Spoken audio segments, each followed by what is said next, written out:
So guys অনেকদিন পর করে দিয়েছিলাম একটা গুরুত্বপূর্ণ জিনিস অর্ডার। তো সেই অর্ডারটা নেওয়ার জন্য চলে এসেছিলাম রাজা আর আমি। তো এটার মধ্যে কি আছে ভিডিওর সঙ্গে তখন দেখতে পাবেন। অতি সকাল 1টার সময় ঘুম থেকে উঠে চলে গিয়ে দর্শন হয়ে গেল আমার ক্যামেরাম্যানের। তো ক্যামেরাম্যান গিয়েছিল তার এক্সের বাড়ি। ক্যামেরাম্যান তার এক্সের বাড়ি থেকে নিয়ে চলে এসেছে একটা আস্ত মোটা তরমুজ। সরি, এটা তরমুজ না, এটা হচ্ছে ফুটবল। তো ফুটবলের দেখছি তো পেট হয়ে গেছে।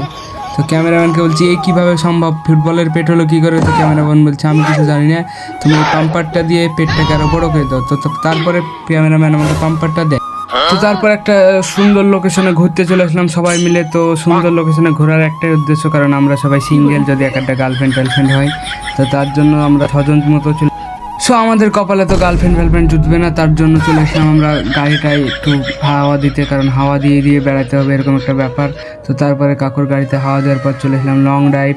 যদি এই ড্রাইভে কেউ সামনে আসে তাকে উড়িয়ে দেবো এরকম একটা ব্যাপার। কাকু মুসান নিয়ে গাড়ি চালাচ্ছে। তো গার্লফ্রেন্ডের আমাদের দরকার নেই, এরকম লং ড্রাইভ হলেই চলবে। তারপরে একটা সুন্দর লোকেশনে যাবো এরকম একটা ভেবেছিলাম রাস্তা দিয়ে। তো হেভি চারিদিকটা সুন্দর, রোডটাও অনেক ভালো ছিল। তো রাইডটা কেমন হচ্ছে অবশ্যই কমেন্ট করবে। তারপরে বিকাল হতে আকাশে প্রচুর পরিমাণে মেঘ করে ফেললো, মানে ঘুরতে যেতে দিবে না আমাদেরকে। তার জন্য আমরা ফটাফট বাড়ির দিকে চলে আসলাম। বাড়ির দিকে এসে তো কাউকে দেখতে পাই না কোনো দিকে, মানে যে যার মতো ব্যস্ত। তারপরে দেখি মেহবুব আর সাফুল ওই সাইডে দাঁড়িয়েছিল।